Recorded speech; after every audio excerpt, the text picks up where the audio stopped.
Hi mga ka-stay at home at welcome dito sa Sad NICO Food Edition. Medyo matagal din akong di nag-post, medyo busy lang dito sa bahay. So ngayon napansin ko maraming gustong magtanim ngayon. So tama-tama may gagawin tayo ngayon sa ating basil, ang pagpuprune. So isa-share ko sa inyo ito. Ngayon bakit nga ba kailangan natin mag-prune? Ito ay para magkaroon tayo ng bagong growth, para yumabong ang ating mga tanim. I-explain ko in a while. So simulan na natin. So kunin nyo lang yung basil plant. Kung natatandaan nyo, yung vlog number 43 natin, yung bagong tanim natin nung start ng ECQ, eto na po siya ngayon.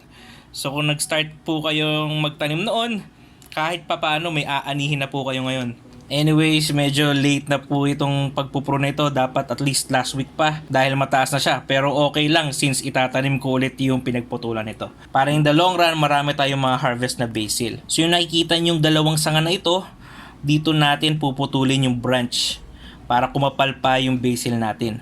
Make sure lang may 2 to 3 sets ng leaves pa ito bago nyo putulan. At in time, puputulan din natin yung mga branch na yan na natira para kumapal pa ito. Since dahon lang naman talaga ang kailangan natin sa basil. So kumuha lang kayo ng na-disinfect na scissors at gupitin ng tangkay na nabanggit ko kanina. Ganun lang kasimple mga ka-stay at home. Ngayon yung pinaggupitan pwede nyo rin gamitin sa inyong mga lutuin. Pero in my case, goal natin makapagluto ng pesto. So itatanim natin ito ulit. In my case, ulitin ko lang yung process natin nung vlog number 43.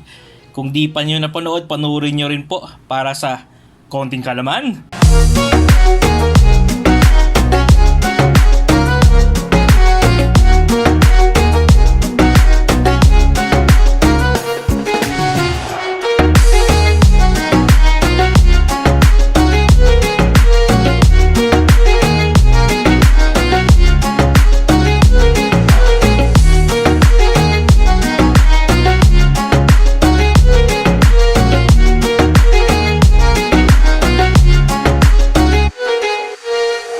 After 10 days, ito na po ang cuttings natin.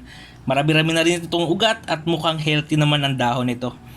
Tignan din natin ang pinagupitan dati. Compare before, tumangkad na siya at di na masyadong halata yung pinagupitan natin. Siguro pag naparami ko na ito, pesto video naman yung gagawin natin. Anyway mga ka-stay at home, hopefully may natutunan kayo. Kung nagustuhan mo itong video na ito, please click the like at pakisama na rin ang subscribe button at bell icon para lagi kang updated sa mga bagong videos natin.